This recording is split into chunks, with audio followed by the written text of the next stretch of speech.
Moi, je m'appelle Delphine Darchicourt, je suis masseur kinésithérapeute depuis 2016. J'ai une patiente qui est atteinte du syndrome de Nail Patella et donc qui m'a demandé d'intervenir auprès de l'association pour vous faire une présentation sur la kinésithérapie dans le syndrome de Nail Patella.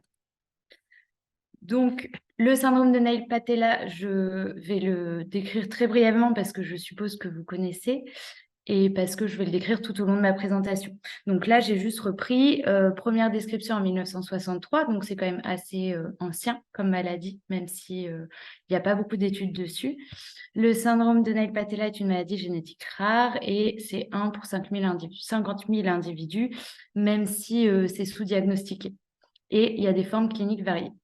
Au niveau de la kinésithérapie, si vous faites des recherches sur la kinésithérapie dans le syndrome de Nail Patella, il n'y a pas grand-chose. Il n'y a aucune étude qui a été faite dessus. Il y a juste le PNDS qui nous dit prise en charge non pharmacologique, une prise en charge active par kinésithérapie et ergothérapie. Mais à part ça, je n'ai pas retrouvé d'autres éléments. Donc, il a fallu que je me débrouille toute seule quand ma patiente est venue me voir, ce qui n'est pas un problème, parce que je vais vous montrer que en fait, les kinés qui vont vous dire ah bah je sais pas, c'est trop compliqué, je sais pas faire, etc. Normalement, il n'y a pas lieu, parce qu'en fait, avec le bilan kiné que je vais vous présenter, on peut prendre n'importe quel patient avec n'importe quelle pathologie. Ce qu'il faut, c'est juste faire un bon bilan et en déduire les objectifs, et en fait, ça roule. Donc, d'abord, une petite définition de la kinésithérapie. C'est une discipline paramédicale utilisant des techniques passives et actives ou des agents physiques dans un dessein préventif ou thérapeutique. Donc, là, en l'occurrence, on va prévenir des aggravations qui pourraient arriver et on va essayer de traiter la personne, de soulager, de lui rendre la vie plus facile. La kinésithérapie est pratiquée par des masseurs kinésithérapeutes. Ils sont titulaires d'un diplôme reconnu par l'État. Les différentes techniques, je ne les décris pas parce qu'on va en parler plus tard, mais si ça vous intéresse, je vous ai mis la définition complète. Donc, libre à vous de revenir sur le PowerPoint, voir la définition, la kiné passive, la kiné active, la physiothérapie, dont je parlerai plus tard. Donc, la démarche diagnostique du kiné, qu'est-ce que c'est? C'est d'abord, on va faire un bilan approfondi du patient qui vient nous voir et on va en définir des objectifs, des principes et on va réfléchir aux moyens à mettre en place. Ce qui va permettre de s'adapter à chaque personne. Parce qu'en fait, même si je savais ce que c'était le syndrome de Nail Patella, que j'avais la définition, que j'avais le PNDS, etc., chaque personne est différente et donc en fait, on n'a pas de recette magique pour traiter les patients et dire ah bah lui il a ça, je vais faire ça. Non, en fait c'est vraiment très fluctuant, c'est selon la personne, selon le jour, selon plein de choses. Donc le bilan est à faire très précisément et surtout à réactualiser tout au long de la prise en charge. C'est-à-dire que c'est pas parce que le premier jour j'ai fait un bilan où il y avait tel ou tel truc que ça va être figé et que je vais faire toujours la même chose dans mes séances. Je vais l'adapter au fur et à mesure. Donc, je vous propose de vous présenter d'abord le bilan, les exemples d'objectifs, les principes et les moyens que moi j'ai mis en place avec ma patiente. Il faut savoir que c'est quelque chose que je vous propose qui correspond, moi avec ma patiente, ça roule plutôt bien. Après, chaque individu est différent et je ne peux pas vous proposer la solution magique pour prendre en charge tous vos symptômes. En fait, chacun est différent et il faudrait vraiment un bilan de chacun pour pouvoir savoir quoi faire pour chaque personne. Donc, au niveau du bilan, on va avoir plusieurs phases. D'abord, on a un interrogatoire sur les généralités. On va vous demander votre nom, votre prénom, votre âge, votre profession, comment vous vous déplacez, est-ce que vous faites du sport, est-ce que vous vivez dans un appartement, dans une maison, est-ce que vous êtes tout seul, est-ce que vous avez des enfants. C'est vraiment savoir sur vous, voilà, savoir la vie, voilà. Ensuite, on va entrer dans la phase plus médicale. Donc, qui est le médecin traitant? Quels sont les examens qui ont été faits? Les prises en charge? Est-ce que vous êtes suivi en gastro-entérologie? Est-ce que vous êtes suivi par un ergo? Est-ce que vous êtes suivi, bref, tous les renseignements médicaux, les examens qui ont été faits, les radios, les opérations qui ont été subies, les traitements qui sont en cours, vraiment tous les renseignements médicaux. Et très important à ne pas oublier, le projet du patient. Pourquoi le projet du patient? C'est parce qu'entre un patient qui dit bah moi je voudrais être champion olympique de saut à la perche et un qui dit moi je voudrais pas avoir mal, bah c'est important. Moi c'est important pour moi, je vais adapter ma prise en charge, ce sera pas la même. Ça veut pas dire que je peux répondre à tous les objectifs des patients, tous les projets. Par contre, ça veut dire qu'on va construire ensemble un projet réalisable et que la prise en charge va être axée sur ce projet. Ça ne sert à rien de vous faire de la course à pied tous les jours si vous n'avez absolument pas envie de faire de course à pied. Ça n'aurait aucun sens.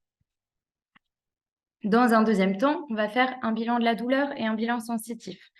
Donc, la douleur, il faut savoir qu'il y a des douleurs qui sont mécaniques, qui sont liées à des structures anatomiques, et il y a des douleurs qui sont neurologiques. Et en l'occurrence, dans le syndrome de Nail-Patella, vous avez l'expression d'un gène, dont je n'ai plus le nom, le gène LMX1B, qui va donner des douleurs neuropathiques. Donc, c'est bien à différencier. Les douleurs mécaniques, c'est des douleurs qui vont survenir à l'effort et qui sont liées soit à une raideur articulaire, soit ça peut être différentes choses. Mais c'est vraiment des douleurs qu'on va pouvoir soulager plus facilement, j'ai envie de dire, que des douleurs neuropathiques. Parce que les douleurs neuropathiques, c'est des douleurs qui viennent du cerveau, on va dire, et qui donc sont difficiles à prendre en charge en kiné parce que en fait, on ne peut pas agir directement sur ces douleurs. En tout cas, c'est plus compliqué pour nous. Vous avez des traitements médicaux pour ça, mais nous, par contre, on va pouvoir agir sur tout ce qui est douleurs articulaires, les douleurs musculaires, voilà, les douleurs vraiment liées aux structures anatomiques. Je vous ai mis ici le VA parce qu'on me dit souvent « Ah, bah, le VA, ça ne sert à rien. On me dit à combien est ma douleur. C'est très subjectif. » En effet, le VA, l'échelle visuelle analogique, pardon, ça nous permet, nous, en tant que soignants, d'évaluer l'évolution de votre douleur. Donc, si je vous demande un jour, est-ce que vous avez mal de 1 à 10, en effet, ça ne sert à rien. Par contre, si vous venez un jour que vous me dites que vous êtes à 1 et le lendemain que vous êtes à 6, là, ça a une valeur. C'est-à-dire que ça nous permet d'un temps à un autre de voir les douleurs. Si je vous fais une manipulation que vous êtes à 10, bah, il y a un problème. Par contre, si vous arrivez à 6 et qu'après la séance, vous êtes à 2, eh ben, c'est plutôt un point positif. Au niveau sensitif, on évalue surtout tout ce qui est sensibilité superficielle. Est-ce que la personne va bien sentir quand on la touche? On évalue la sensibilité thermique, qui est en lien avec la sensibilité de la douleur, et on évalue également la sensibilité profonde. La sensibilité profonde, ça va être est-ce que je sens mon corps dans l'espace? Comment je me positionne dans l'espace? Et c'est très important, notamment pour la proprioception, pour les risques de chute. Parce que si on n'a aucune notion de son corps dans l'espace, évidemment, au niveau pour bouger, pour garder l'équilibre, ça va être plus compliqué. Donc, dans le syndrome de Nail-Patella, on va retrouver en général des douleurs, des paresthésies. Des paresthésies, c'est douleurs neuropathiques, c'est-à-dire une sensation douloureuse qui va être provoquée par un stimulus pas forcément douloureux en soi, mais qui va être ressenti comme une brûlure, un picotement, voilà, des douleurs très neurologiques. Et des troubles sensitifs profonds, j'en ai pas entendu parler dans la littérature, mais étant donné qu'on retrouve des troubles de l'équilibre dans le syndrome, je me demande s'il n'y a pas des troubles sensitifs profonds. Ensuite, on passe au bilan trophie cutanée circulatoire et posturale. Trophie cutanée circulatoire, ça va être tout ce qui est l'œdème, les cicatrices. Est-ce qu'il y a des rougeurs de la peau? Est-ce qu'il y a des cicatrices? Est-ce qu'elles sont bien fermées? Est-ce qu'elles sont bien cicatrisées? Est-ce qu'il y a de l'œdème? Et posturale, on va regarder la personne de dos, de profil et de face, et ça va déjà nous donner une aperçu du bilan articulaire qui vient après, et puis de la stature de la personne. Est-ce qu'elle se tient en avant? Est-ce qu'elle se tient en arrière? Est-ce qu'elle a les genoux pliés? Est-ce qu'elle a enfin voilà, on regarde globalement comment se tient la personne. Et donc là, encore une fois, dans le syndrome de Nail-Patella, ce qu'on va retrouver, c'est plutôt des sujets non longilignes, des anomalies des ongles, des scolioses, des cicatrices selon les interventions chirurgicales qui ont eu lieu. Donc là, par exemple, sur la présentation, je ne suis pas sûre que ce soit très visible, mais ma patiente, elle a subi une opération au niveau des pieds, une opération de pied-beau. Donc, je vérifie bien les cicatrices. Est-ce qu'elles sont adhérentes? Est-ce qu'elles sont souples? Est-ce qu'elles sont inflammatoires? Et on peut retrouver également de l'œdème dans le syndrome de Neil Patella. On passe au bilan articulaire. Le bilan articulaire, ça va permettre de chiffrer les limitations. Dans le syndrome de Neil Patella, on a des anomalies des coudes et des genoux notamment. Donc, on va venir mesurer avec un goniomètre, c'est le petit appareil que vous voyez sur la photo de gauche. On va venir mesurer la limitation. Est-ce que le coude il tend à 180 comme une personne ou est-ce qu'on est limité à 60? À droite, vous avez l'évaluation de la scoliose. Quand vous avez une scoliose, vous avez une gibbosité, ce qu'on appelle une gibbosité, c'est-à-dire que, étant donné qu'on a une rotation de la colonne, on va avoir les côtes qui ressortent, et donc avec ce petit appareil, on va mesurer à quel point la scoliose est importante, on va dire. Et dans le syndrome de Neil Patella, ce qu'on a aussi et qui est hyper important, c'est une hyperalaxité articulaire. C'est-à-dire qu'à l'inverse des rétractions qui vont faire que l'articulation est bloquée, on va avoir des articulations qui vont dans une amplitude qui est plus importante que la moyenne. Qu'est-ce que ça va provoquer? Ça va provoquer une instabilité. Évidemment, si mon coude, au lieu d'aller à 180, il va à 210, mes muscles, ils vont pas suivre. Donc, ça va provoquer des incidences, ça va provoquer des luxations d'articulation, donc des douleurs, ça va provoquer des difficultés au mouvement, c'est-à-dire qu'un petit enfant qui apprend à marcher, s'il a des hyperlaxités au niveau des pieds, il va lui falloir plus de force pour maintenir une position que quelqu'un qui n'en aurait pas. Donc, bien évaluer l'hyperlaxité. Au niveau du bilan musculaire, on va évaluer la force musculaire, la souplesse et l'endurance. Donc, la force, c'est la résistance maximale auquel peut résister le muscle.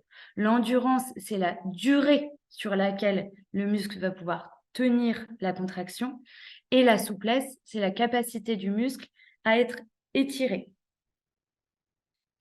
Dans le syndrome de Neil Patella, on va retrouver une musculature peu développée et des raideurs, notamment au niveau des quadriceps et des ischio-jambiers. Donc, c'est les muscles en avant et en arrière de la cuisse.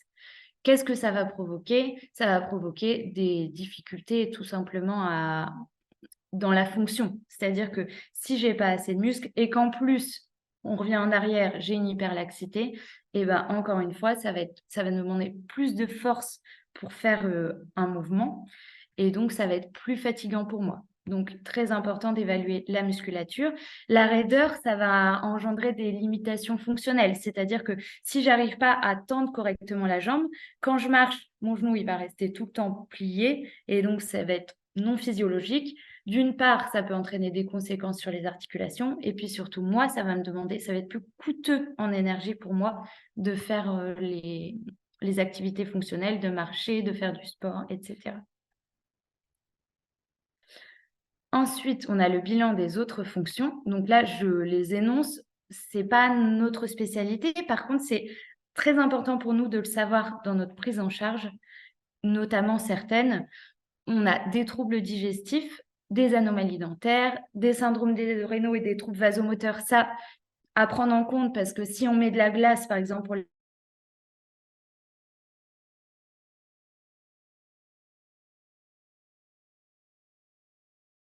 donc bien garder ça en tête. Pas de déficience intellectuelle. Par contre, on a des troubles de l'attention. Encore une fois, à prendre en charge, en compte, parce que si je n'arrive pas à me concentrer, ça veut dire qu'il va falloir que je donne des exercices courts, voire que je répète les exercices. On a un syndrome dépressif qui est à prendre en compte également, notamment dans les objectifs des patients, une atteinte rénale, une atteinte oculaire. Pour finir, on a le bilan fonctionnel. Donc ça, c'est vraiment celui qui va le plus dépendre de la personne parce qu'en fait, on va avoir plein de choses. Est-ce que la personne, elle se déplace? Est-ce qu'elle se déplace en fauteuil roulant? Est-ce qu'elle se déplace en fauteuil roulant manuel ou électrique? Est-ce qu'elle a une attelle? Est-ce qu'elle marche avec une canne, avec un déambulateur, avec une attelle, une genouillère, une chevillère, etc. Est-ce qu'elle arrive à se laver toute seule? Est-ce qu'elle arrive à manger toute seule? Est-ce qu'elle fait du sport? Est-ce qu'elle est... Voilà, c'est vraiment prendre la personne et voir dans son quotidien, qu'est-ce qu'elle arrive à faire qu'est-ce qu'il faudrait adapter pour qu'elle puisse faire certaines choses, qu'est-ce qui est déjà adapté, etc. C'est vraiment connaître le quotidien de la personne. Donc, par exemple, ici, vous avez un bilan fonctionnel global, on va dire, qui va s'intéresser à l'alimentation, la marche, la continence, parce qu'il y a au niveau des troubles de continence, on peut en retrouver dans certains syndromes. Les déplacements, est-ce qu'elle se déplace? Comment elle se déplace? Avec quoi? Est-ce qu'elle peut monter les escaliers? Est-ce qu'elle peut s'habiller? Est-ce qu'elle peut faire ses soins personnels? C'est-à-dire, est-ce qu'elle peut se laver le visage? Est-ce qu'elle peut se laver le dos? Est-ce qu'elle a besoin d'une aide? Etc. L'usage des toilettes et les transferts du lit au fauteuil. Hyper important. En fait, le bilan fonctionnel, c'est quasiment le plus important parce que c'est vraiment ce qui va permettre à la personne au quotidien de vivre. En fait, une personne qui vous dit, bah, moi, j'arrive pas à me déplacer de mon fauteuil à mon lit, c'est très difficile, j'ai besoin d'aide.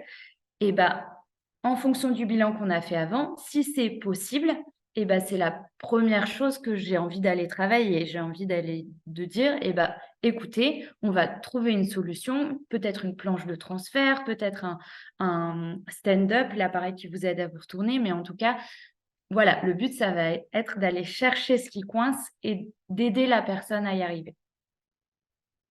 Donc voilà, une fois qu'on a fait le bilan complet, on va avoir une conclusion de bilan, c'est-à-dire que je vais avoir une feuille où je vais reprendre point par point les déficits que j'ai mis en évidence. Donc, je vais dire, bah, ma patiente, elle a des douleurs plutôt au dos, mais ça peut être aussi au pied. Au niveau articulaire, il y a ce déficit. Au niveau des cicatrices, j'ai vu celle-ci qui était adhérente. Au niveau du transit, elle a un souci. Au niveau fonctionnel, elle se déplace, mais elle fatigue vite. Voilà, je vais avoir mes conclusions de bilan. Et en fonction de ça, je vais pouvoir en déduire des objectifs. Les objectifs, de manière générale, ça va être des objectifs de fonctionnalité, d'autonomie. Donc, c'est ce que je vous ai dit dans le bilan, c'est que la personne, elle puisse, dans la mesure du possible, manger, se déplacer, se laver, etc. De lutte contre les douleurs, parce qu'on a beau vous dire c'est normal d'avoir mal, ça fait partie du syndrome, mais c'est pas normal. Et en fait, quand il y a des choses qu'on peut faire, eh ben, on va tout faire en sorte pour que on diminue les douleurs et prévenir des aggravations. Parce que quand vous avez des rétractions, par exemple, de cicatrices, au jour J, oui, c'est une rétraction, mais peut-être que dans 10 ans, quand vous allez vouloir marcher et que vous serez embêté par ces rétractions, ça posera un problème. Donc, on va éviter que ça s'aggrave et on va faire en sorte de maintenir l'état comme il est, en tout cas, éviter que ça s'aggrave après. Si on va plus dans les détails des exemples d'objectifs, ça pourrait être, bon, lutte contre la douleur, je vous le remets, lutter contre l'instabilité. Moi, je sais que ma patiente, elle a des grandes instabilités, notamment au niveau des hanches et au niveau des genoux. C'est hyper important pour moi de lutter contre ça. Pourquoi? Parce que ça lui fait mal, ça abîme ses hanches chaque fois qu'elle se luxe. Donc, en fait, très important. Lutter contre la constipation, parce que ça a des répercussions fonctionnelles et des répercussions psychologiques. C'est pas sympa d'être constipé tout le temps. Prendre en charge le pied beau s'il y a un pied beau. Lutter contre l'ostéoporose. Lutter contre l'instabilité du genou. En post-opératoire, ça va être prendre en charge suite à une opération du genou, une opération du coude, etc. Prendre en charge la scoliose, entretien de la souplesse articulaire et musculaire, prise en charge du métatarsus varus chez le nouveau-né. Ça, encore une fois, c'est des exemples d'objectifs. Vous, selon le bilan que le kiné aura fait et selon votre état, ce sera pas tous les objectifs ne seront pas à faire. C'est vraiment à adapter en fonction de la personne.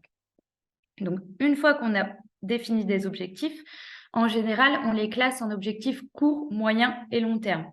Donc, ça peut être à court terme, j'aimerais gagner un peu d'amplitude au niveau du coude, pour à moyen et long terme pouvoir faire plus facilement prendre mon verre et boire, par exemple. Voilà.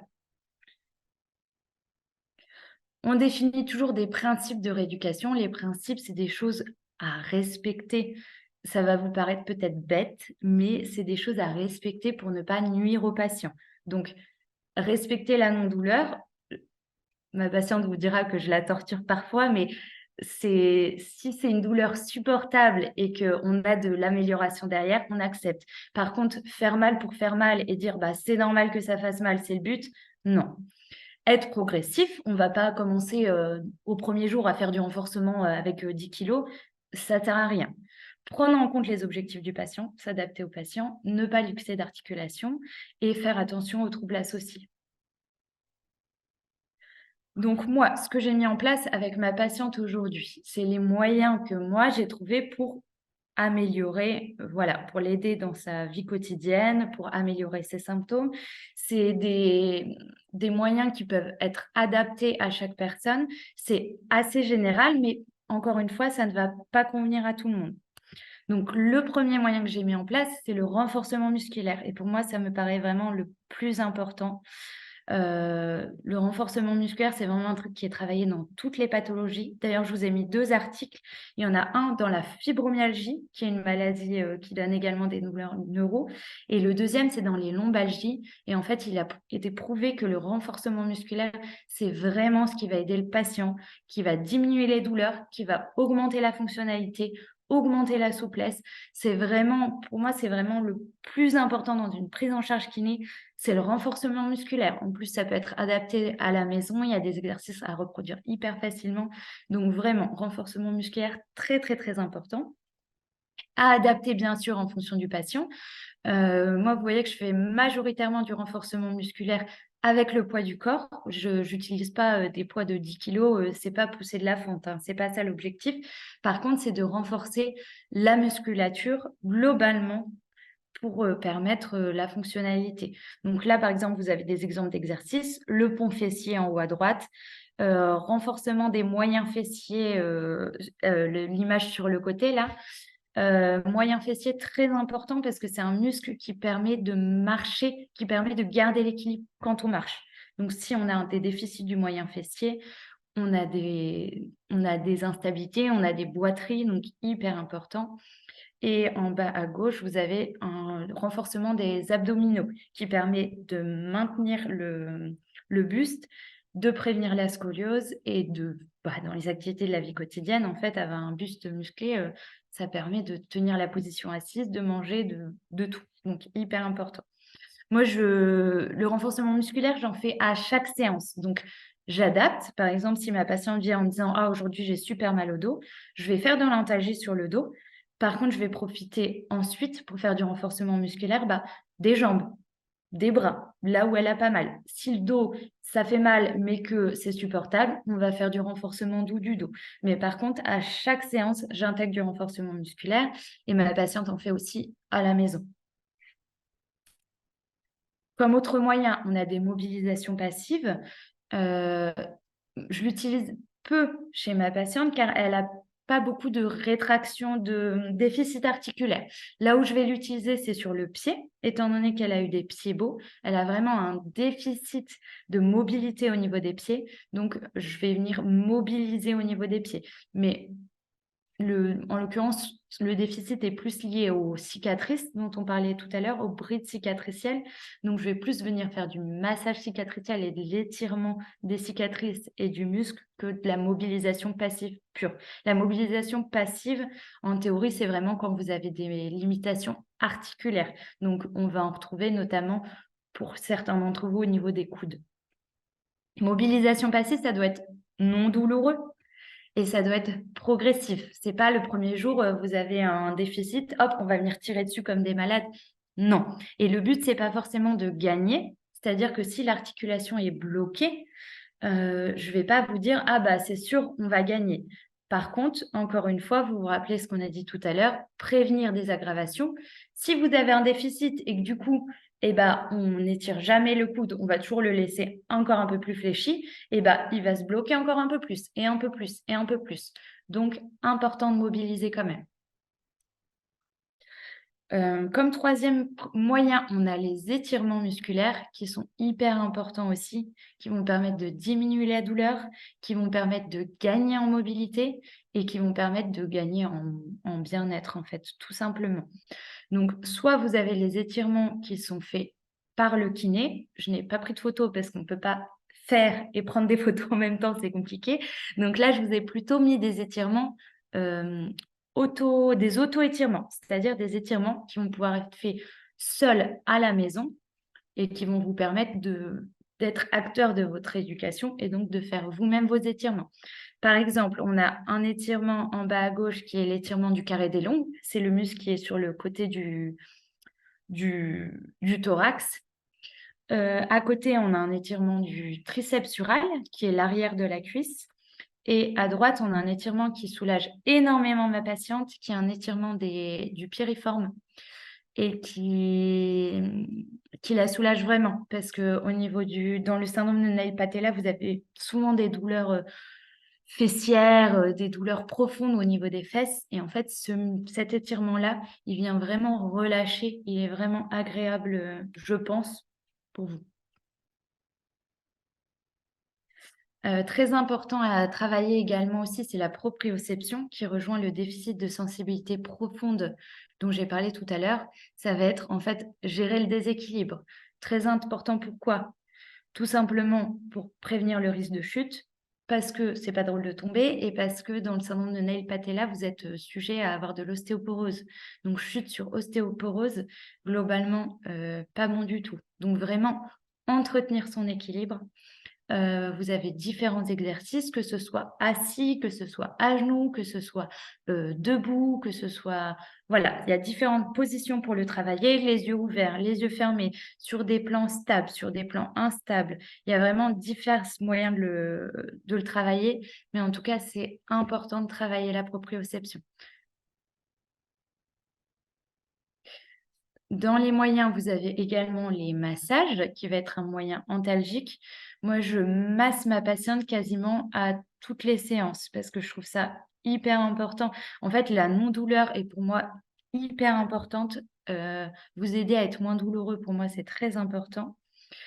Et le massage, ça permet aussi de détendre et donc de gagner en souplesse. Ce qui marche pas mal avec ma patiente, c'est les trigger points. Ça va être d'appuyer sur le point moteur du muscle euh, pour lui permettre ensuite de venir se détendre. C'est une technique qui est pas forcément agréable. Sur le coup, ça fait plutôt mal, mais on a vraiment un relâchement musculaire derrière qui est net. Et en l'occurrence, moi, ma patiente Nail Patella qui vient au cabinet, on sent les contractures, on sent vraiment que ça se situe au niveau des points moteurs. Donc, quand je fais des trigger points, on voit vraiment la différence avant, après. Vous avez Travel et Simon qui ont découvert les points moteurs et qui ont fait un livre là-dessus. Vous avez des planches avec les différents points moteurs que vous pouvez trouver en fonction des différents muscles qui sont hyper bien faits. Donc, je vous invite à aller voir vraiment les trigger points. Dans les massages, vous avez aussi le massage abdominal. J'en ai pas encore fait pour ma patiente, j'en fais pour d'autres pathologies. Mais le massage abdominal, ça permet d'activer le transit. Ça marche très bien dans la constipation. En fait, ça vient réveiller le péristatisme, donc les autocontractions du côlon pour venir évacuer. Et ça marche plutôt pas mal. Je vous ai mis, il me semble, un article qui explique vraiment le massage abdominal. Ce qui marche également pas mal chez ma patiente, c'est le tape. Donc, c'est les bandes de couleur que vous voyez chez les grands sportifs, n'est-ce pas? Et donc, qui vont venir détendre les muscles. En fait, on les pose, vous avez des montages particuliers, il y a énormément d'ouvrages dessus, il y a énormément de livres qui reprennent les techniques de taping.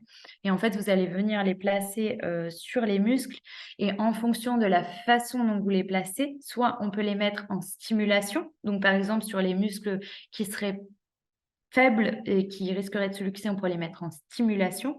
Par contre, on peut aussi les mettre en décontraction sur les muscles qui sont contractés. Et je sais que moi, ma patiente, ça lui fait beaucoup de bien. C'est assez controversé, le tape. Vous avez des articles qui vont dire que ça ne marche pas. Vous avez des articles qui vont dire que ça marche plus ou moins longtemps. Essayez. Encore une fois, chacun est différent, chaque personne réagit différemment. Essayez, si ça vous fait du bien, en fait, faites. J'ai rajouté cette diapo la semaine dernière parce que j'ai fait du travail respiratoire avec ma patiente et je me suis dit que c'était vraiment intéressant. D'une part parce que vous avez, je pense, enfin en tout cas moi, ma patiente a tendance à être vraiment bloquée au niveau des côtes, au niveau du diaphragme, au niveau du thorax de manière générale. Vous avez la douleur qui va venir vous contracter, donc en fait vous allez tout bloquer et vous avez la scoliose qui peut jouer et la scoliose, comme vous avez une déformation de la colonne, ça va venir écraser les poumons. Donc, en fait, je pense que le travail respiratoire a toute sa place dans la prise en charge du syndrome de Nail Patella pour venir ouvrir la poitrine, détendre les muscles, apporter encore une fois du bien-être, augmenter les mobilisations au niveau du rachis. Bref, ça a vraiment beaucoup d'avantages. Je pense vraiment que le travail respiratoire a sa place dans cette prise en charge. Au niveau des moyens antalgiques, vous avez la physiothérapie qui va venir lutter contre les douleurs. Vous avez le TENS, l'électrothérapie. Vous devez certainement, certains en ont à la maison. Le froid a un effet antalgique, notamment sur les douleurs articulaires. Et le chaud a un effet antalgique plutôt sur les douleurs musculaires. Donc, tout ce qui est contracture musculaire, n'hésitez pas à mettre du chaud. Je sais que moi, ma patiente, ça la soulage beaucoup. Vous achetez une petite bouillotte à la maison, une petite poche de chaud. Franchement, c'est vite fait et vraiment, ça peut soulager facilement. Là, je vous ai mis d'autres moyens à utiliser qui sont des techniques spécifiques. Il y en a certaines que j'utilise, mais je n'ai pas fait de formation spécifique, donc je ne peux pas vous faire, voilà, je peux pas vous les présenter en disant faut faire ça, faut pas faire ça. Je n'ai pas assez de recul, j'ai pas assez de connaissances, mais il y a beaucoup de techniques qui arrivent. La méthode qui existe, la méthode Mézières, c'est plutôt pour tout ce qui est étirement de la chaîne postérieure, donc au niveau des ischio-jambiers, des triceps, du dos, ça peut faire du bien. Mackenzie, c'est plus les douleurs dorsales, il me semble. Les chaînes musculaires, c'est une technique antalgique également qui travaille par chaîne. Et méthode Jones, c'est une technique de relâchement musculaire en mise en position courte des muscles. Donc nous, on a plutôt tendance à venir les étirer. Et la méthode Jones dit non, il faut les mettre en position courte pour venir détendre. Donc voilà, c'est pour vous dire qu'il y a plein d'autres moyens qui existent. Je ne peux pas vous les présenter, mais à voir au cas par cas, à voir avec votre kiné, ça peut être intéressant. Cette diapositive-là, c'est pour vous montrer que vous voyez, vous avez plusieurs objectifs, vous avez plusieurs moyens, et vous voyez que pour un objectif, vous avez plein de moyens, et un moyen répond à plein d'objectifs. Donc, encore une fois, c'est pas j'ai mal au dos, je vais faire du renforcement musculaire. Non, c'est pour lutter contre la douleur, on peut faire du renforcement musculaire, on peut faire de la proprioception, on peut faire du massage, on peut faire du tape. Ça dépend de la personne, ça dépend de son vécu, ça dépend de ses douleurs, ça dépend de plein de choses. Donc vraiment, la prise en charge, il n'y a pas de recette magique qui fait que tout va bien. C'est vraiment à adapter en fonction de la personne, en fonction de ce qu'elle vient d'avoir. Si elle vient d'être opérée, on va faire plutôt du post-opératoire. Si elle vient de tomber, on va faire plutôt de la lutte, de la prévention pour éviter qu'elle tombe. Voilà, tout est à adapter. Et donc, j'en reviens à mon bilan, hyper important dans la prise en charge kiné, le bilan, parce que c'est sur ça que repose toute la prise en charge. Si on n'a pas fait de bilan, on peut pas on peut pas définir les objectifs, les moyens, les principes. Et au contraire, si on fait un bilan, on peut prendre en charge n'importe qui. Donc les kinés, encore une fois, qui vont dire bah, je ne sais pas, je ne connais pas, en fait, c'est pas grave. On a le PNDS, on a la personne en face de nous. C'est tout ce qui nous suffit, hein. À partir de ça, on peut largement prendre en charge les patients. Je vous ai mis en bibliographie des articles sur les différents thèmes qu'on a abordés. Et voilà, je vous remercie.